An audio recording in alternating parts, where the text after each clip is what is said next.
So I constantly get questions about aquarium water and why my fish tanks look so crystal clear. Today I'm going to give you guys a few tips on how you can do the same.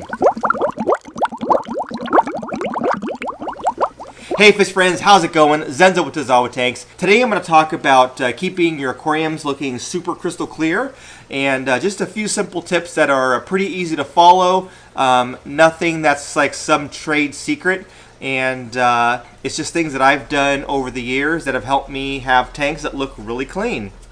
So a lot of times when people ask me about my fish tanks, like this Malawi tank here, the Tanganyika tank here, or even some of the tanks down in the fish room, they often ask why my tanks look so clean. A lot of times they're asking if I'm using, certain things in my tank, some, chemical filtration like Purigen or charcoal and things like that. And the simple answer is no, I don't use any of those products. Now I have used those products in the past. I have some charcoal in storage downstairs. I've used Purigen in this tank before, but I found that it just wasn't necessary if I was just following a few simple steps. So even if you have a planted tank, you still have some type of filter in your aquarium. Even though you might be relying on the plants to do a lot of the filtration, you still have something in there that's helping the nitrogen cycle and removing the ammonia and nitrites from your system.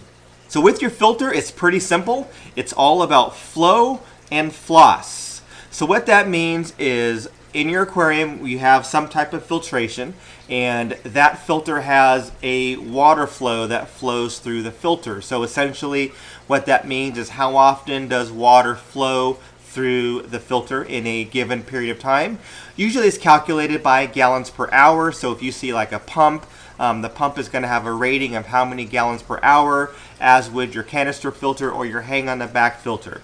Now, one of the things that doesn't really give you a calculation is a sponge filter. So the sponge filter, as far as how much water volume is moving through the sponge, is going to be based on the size of the sponge, the size of the pores, how big or small those are, and how strong the air pump is, and also how tall the tube is on the top of your sponge filter.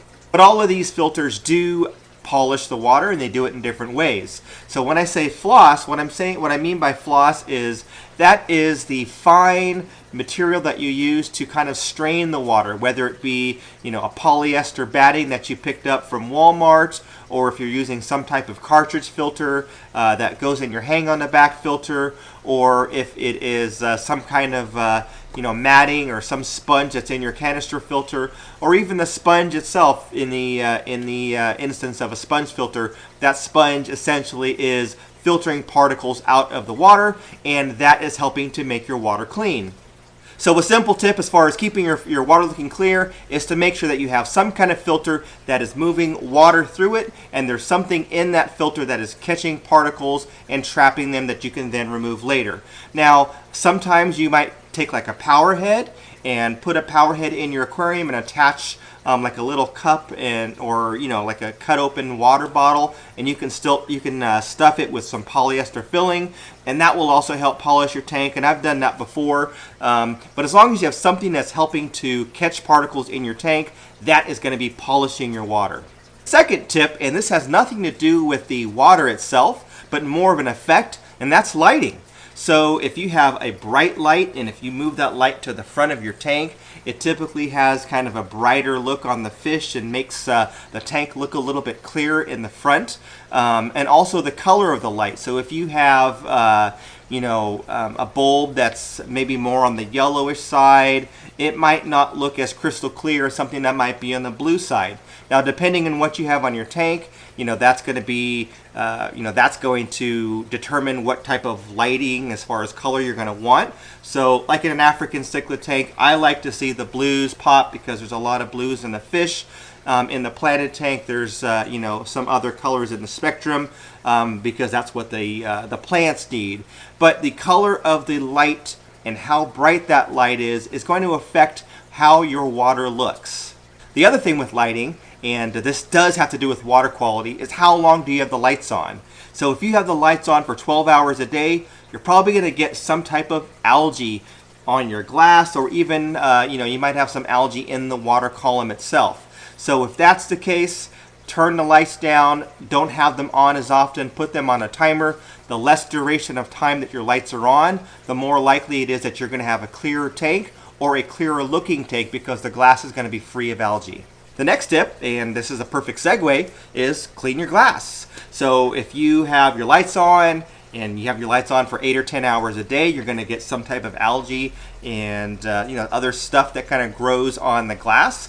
And just very simply clean that glass off. Now you can use those magnetic glass cleaners or algae scrapers, and I've got one right here. So this is a MagnaFloat, and I can just take this and clean the glass off. And I've got one in this tank right here, and I've got them in other tanks. So it's just a very simple way of cleaning the glass without having to stick your hand in the water or get out your algae scraper. And that way you can ensure that your glass is always clean. And the other thing that's important with glasses, make sure that the outside is clean. So if you have water spots or handprints or fingerprints from kids, make sure that you clean that off. You don't need to use any window cleaner because you don't want to have those chemicals go into the tank, but you could just simply use a damp cloth or like a microfiber towel, or if you really have like a hard spot, you can use like a little bit of vinegar, or like, and I've shown this before, like a little bit of lemon juice or something will also take it off. The next thing is dissolved organic matter in your tank. That could be leftover food, it could be pieces of leaves or decaying plants, and also decaying wood. And often you'll hear some of these referred to as tannins. So if you hear the word tannin, and if you're not sure what that means, think of tea. So everyone's had a cup of tea before. You get a tea bag, you put it in a cup of hot water, and the tea leaves leach out into the water, and then you drink it, and it tastes like whatever flavor that tea is.